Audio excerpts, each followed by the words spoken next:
Hello Hindi medium academy में आप सभी का स्वागत है। मैं हूं अरुण कुमार यादव और आज हम सीखने वाले हैं कि जो आपकी एनसीईआरटी की प्रमेय है 10.2 इसको हम सिद्ध कैसे कर सकते हैं। लेकिन आगे बढ़ने से पहले मैं आपको बता दूं कि अगर आप हिंदी मीडियम से हैं और आपको विज्ञान कक्षा 10 में कोई भी दिक्कत आ रही है तो आप आरंभ बैच ज्वाइन कर सकते हैं।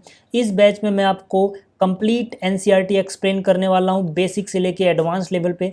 और जो ये प्राइस है इस बैच का वो भी काफ़ी कम रखा है मैंने। इस बैच को लेने के लिए या फिर इसमें इनरोल करने के लिए आपको प्ले स्टोर से एक स्टडी ऐप डाउनलोड करना है या फिर आप वेबसाइट पे भी विजिट कर सकते हो। लिंक मैंने कमेंट में पिन कर दिया है। Thank you. तो चलिए शुरुआत करते हैं इस प्रमेय को समझने से, फिर बात करेंगे कि ये सिद्ध कैसे होगी। तो प्रमेय जो है ये क्या कहती है कि बाह्य बिंदु से वृत्त पर खींची गई स्पर्श रेखाओं की लंबाइयां बराबर होती हैं। मतलब अगर आपके पास कोई वृत्त है, वृत्त के बाहर यानी बाहर एक बिंदु लो, यानी बाह्य बिंदु लो, तो इस बाह्य बिंदु से अगर आप स्पर्श रेखाएं इस पे खींचोगे तो इन दोनों की जो लंबाई है वो बराबर होगी, यानी AP और AQ बराबर होगा। ऐसा होता है, लेकिन यही चीज हमें सिद्ध करनी है, यही चीज हमें यहाँ पे सिद्ध करनी है। तो कैसे करेंगे, देखो सबसे पहले लिखना होता है दिया है। तो हमें क्या दिया है, केंद्र O वाला कोई एक वृत्त है मान लो, जहां पर AB और AP और AQ, ठीक है, AP और AQ क्या है, स्पर्श रेखाएं हैं, ये हमने अपने को दिया है।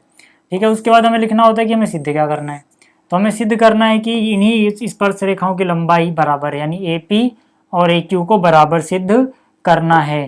कैसे करेंगे हम उसकी बात करते हैं। देखो यार, इसके लिए आप इसको इससे मिला दो, इसको इससे मिला दो, तो जाहिर सी बात है यार, ये वाला कोण 90 हो जाएगा, ये वाला कोण 90 हो जाएगा। ऐसा क्यों होगा, देखो यहाँ पे हम क्या बोल सकते हैं, यहाँ पे हम क्या बोल सकते हैं, ठीक है, इसको इससे मिला दो। यहाँ पे अगर मैं किसी तरह से त्रिभुज AOP को सर्वांगसम सिद्ध कर दूं तो त्रिभुज AOQ के तो काम बन जाएगा। लेकिन उसके लिए सबसे पहले मुझे यहाँ लिखना पड़ेगा कि जो OP है वो लंब है AP के ऊपर। ठीक है, इसका मतलब क्या है, कोण P 90 हो गया।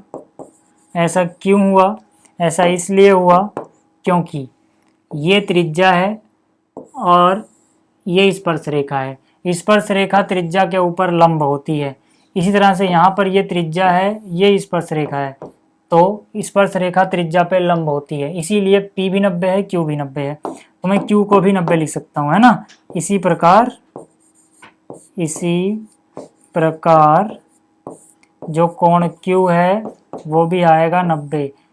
कारण आप लिख लो कि जो स्पर्श रेखा है, स्पर्श रेखा वो लंब होती है, ये लंब का निशान है किस पे, त्रिज्या पे,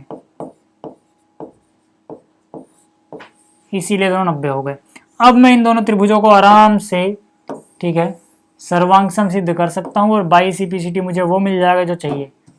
ठीक है, तो मैंने यहाँ पे लिखा त्रिभुज AOP व त्रिभुज AOQ में। ठीक है, दोनों में देखो इसका कोण P और इसका कोण Q 90 है, तो दोनों आपस में बराबर होंगे, ये भी 90 ये भी 90। ठीक है, तो दोनों ही 90 हैं तो बराबर हो गए, प्रत्येक 90 डिग्री ऊपर सिद्ध कर चुके हैं भाई। ठीक है, इसी तरह से 90 के सामने वाली भुजा इसमें क्या है, इस वाले त्रिभुज में देखो, इस त्रिभुज में 90 के सामने वाली भुजा क्या है, AO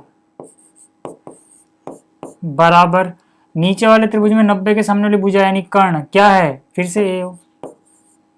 ठीक है, दोनों में कॉमन है, उभयनिष्ठ लिखो या कॉमन लिखो एक ही बात है।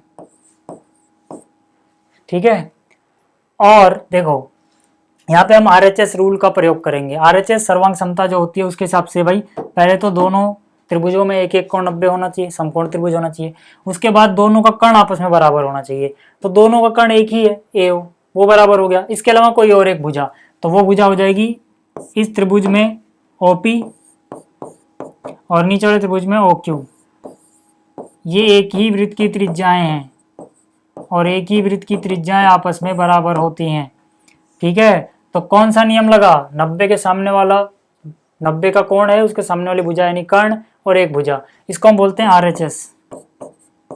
ठीक है, RHS सर्वांग समता से।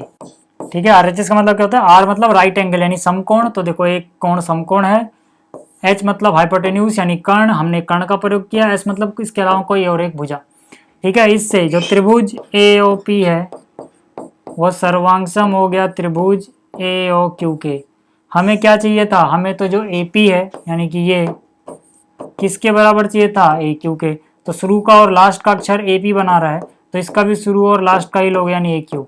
इसको बोलते हैं संगत भाग। और हमें पता है संगत भाग बराबर होते हैं अगर त्रिभुज सर्वांग हो तो इसको हम शॉर्ट में लिखते हैं by C P C T. ठीक है, तो ये दोनों चीज़ें आ गई, हमें सिद्ध करना था। तो इस वीडियो में इतना ही। उम्मीद करता हूँ आपको ये प्रश्न समझ में आया होगा। जल्दी मिलेंगे अगली वीडियो में। इस वीडियो को देखने के लिए धन्यवाद।